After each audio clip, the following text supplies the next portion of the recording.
ஸ்டாலின் விடியல் தந்தாரா என பொதுமக்களிடம் கேள்வி கேட்டு அம்பாசமுத்திரம் சட்டமன்ற தொகுதி அதிமுக வேட்பாளர் இசக்கி சுப்பையா தேர்தல் பரப்புரை செய்தார். திருநெல்வேலி மாவட்டம் அம்பாசமுத்திரம் சட்டமன்ற தொகுதிக்குட்பட்ட வாகைக்குளம், மன்னார்கோவில் உள்ளிட்ட பல்வேறு பகுதிகளில் அதிமுக வேட்பாளர் இசக்கி சுப்பையா வாக்கு சேகரிப்பில் ஈடுபட்டார்.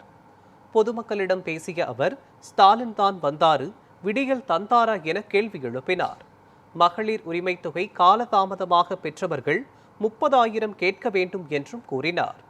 மேலும் அன்னதானம் செய்து வருவதை மேடை போட்டு திட்டுவதாக கூறிய அவர், அன்னதானம் செய்வது சரியா தவறா என பொதுமக்களிடம் கேள்வி கேட்டு இரட்டை இலை சின்னத்திற்கு வாக்குகளை சேகரித்தார்.